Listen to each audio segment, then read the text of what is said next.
Got goals? Book a private one-on-one session today. Just click the link in the description box below. We'll help you master English and achieve educational, professional, and everyday success. Hello everyone. Welcome back to our Pro Speak ESL Academy channel. Today we're diving into the art of networking in America. Whether you're new to the US or just looking to sharpen your skills, I've got you covered with some essential tips to help you connect like a pro. Let's get started.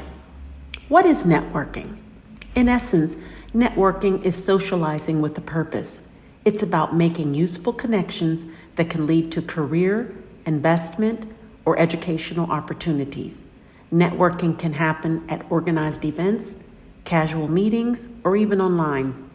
In fact, it can happen just about anywhere. So, how to network effectively as a non-native English speaker?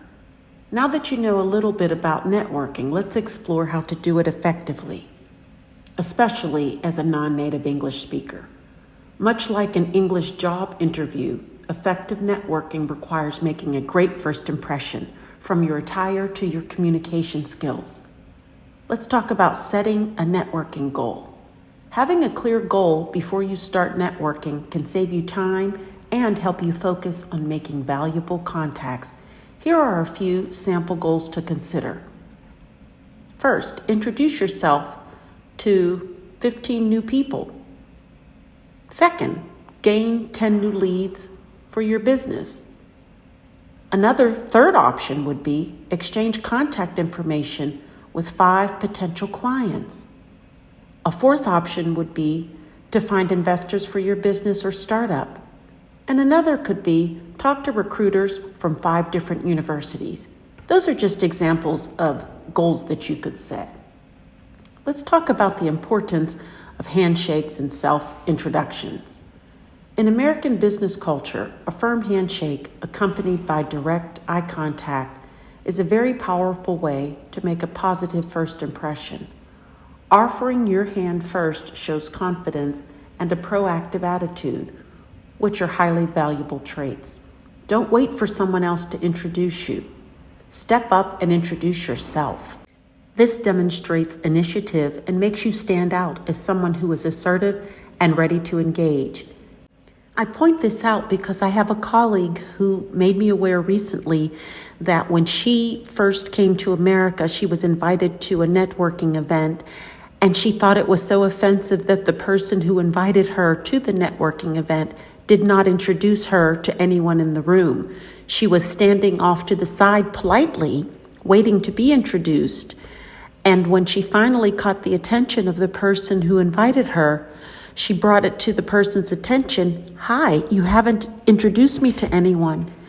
And the person who invited her made her aware, "Oh, that's not the custom here. I invited you, but it's up to you to take initiative to introduce yourself to the other attendees." So I wanted to point that out. Moving forward, preparing for the event. Before you step into any networking event, preparation really is key. Research the event and the people who will be there. Knowing a bit about the key attendees, the hosts, or the topic of discussion can give you a leg up. Also, write down a simple introduction for yourself and rehearse it. Keep it short and to the point. You might say something like this: "Hi, I don't believe we've met before. My name is Maria. I work as an engineer. What is your name?" Let's talk about dressing to impress. When attending events like fundraisers or job fairs, be sure to dress appropriately. Business casual is often suitable, but think of networking events like job interviews. The better you look, the more people will want to hear what you have to say. Just make sure that you dress appropriately. That's the key point. Now let's talk about talking points that you want to develop in advance. Networking is about making a good impression and cultivating opportunities. Prepare some key points you'd like to discuss, whether they're positive work experiences or trends in your industry. This will help you keep conversations flowing and aligned with your goals. Now let's talk about body language and positivity. Your body language can say a lot without words. Smile, nod, and maintain eye contact to show you're engaged. Always keep a positive attitude. People are naturally drawn to those who are friendly and upbeat. Also, show interest in others. Remember, networking isn't just about talking about yourself. People respond positively when you ask questions and show interest in their answers. Here are a few examples of conversation starters you can use to avoid boring small talk. Here's a work example. Instead of, "What do you do?" try, "What is the most rewarding project you've worked on recently? What did you learn from it?" Here's an example for business. Instead of saying, "What company do you work for?" you could instead say, "What inspired you to join your current company? How has that influenced your career path?" Here's an example for school. You might start off by asking, "What school do you attend?" And then your follow-up could be, "What courses or professors have had the biggest impact on your studies?" When interacting with your neighbors, instead of saying, "How long have you lived here?" you can ask, "What do you enjoy most about living in this neighborhood?" Or, "What drew you to this neighborhood?" Or, "How do you spend your free time here?" These conversation starters can help you engage more meaningfully with others, and they allow for deeper connections and a better understanding of experiences and perspectives. Now let's talk about how to diversify your networking resources. Remember, organized events are just one way to network. Explore other opportunities like looking for useful contacts with your friends and family, joining groups from your school or community, volunteering or attending local meetings, and reconnecting with former colleagues, former coworkers, and folks that you see on a daily basis at the coffee shop, at the grocery store, at the gas station. The point is, don't overlook anyone. Everyone has a sphere of influence in their lives. Let's talk about networking for introverts. If you're an introvert, networking online can be a great alternative. We'll talk about that in a separate video. Let's move on now to talking about peer networking.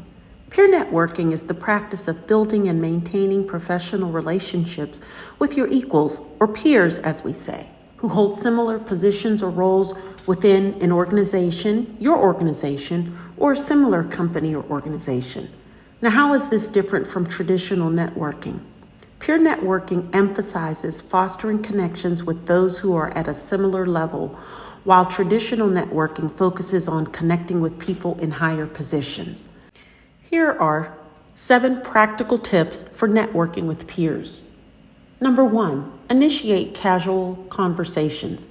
Break the ice by initiating small talk during casual encounters, when you're on a break or in between meetings, or while walking to your car after work, or while riding an elevator to or from work. This creates a relaxed atmosphere and makes it easier to connect with your peers. Number 2, attend team events. Actively participate in team building events and activities to engage with colleagues while outside of your immediate circle. These events provide valuable opportunities to forge connections and strengthen your peer network. Number 3, express recognition. When encountering familiar faces in the workplace, give a simple smile or a nod. Acknowledging your peers and coworkers builds a positive rapport. Number 4, hold the door.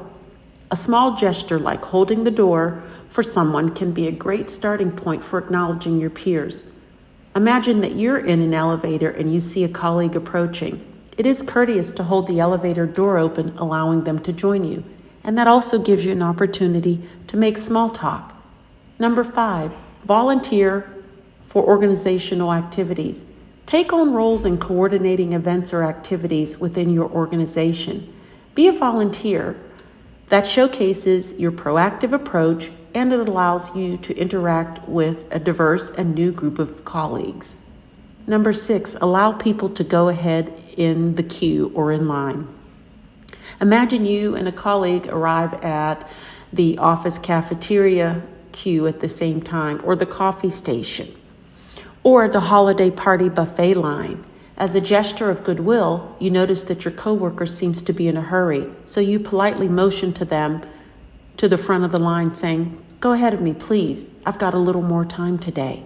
This simple act of allowing your coworker to proceed not only conveys your consideration, but also opens the door to potential conversation, strengthening your bond together. Now, what happens after a networking event or after you've networked with someone informally? Networking doesn't stop when the event is over or after you've had an informal interaction. Follow up when you meet people, including your coworkers.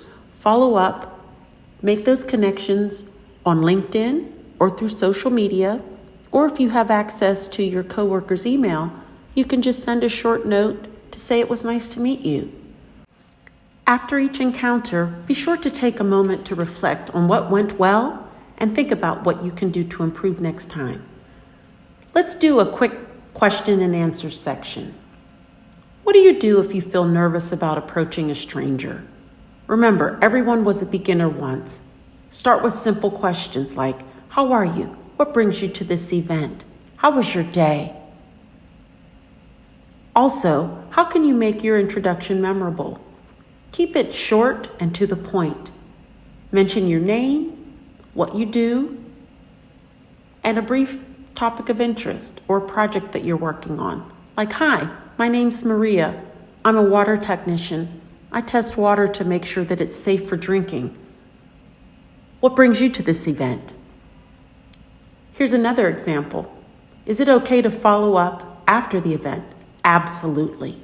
Send a short message or connect on LinkedIn to maintain the interaction. Mention something specific from the conversation to make it personal. And then finally, what if you don't have a lot of experience to talk about? If you're a college student or you're new to the workforce or new to an area and you're just finding your way, focus on your interests and aspirations. Share what you're passionate about and why you're at the event. Enthusiasm can be just as engaging as experience. Remember, networking is about building relationships that last. So step out of your comfort zone, attend those events, and let your networking journey begin. Be sure to subscribe to help us on our journey to 1,000 subscribers. See you in the next video.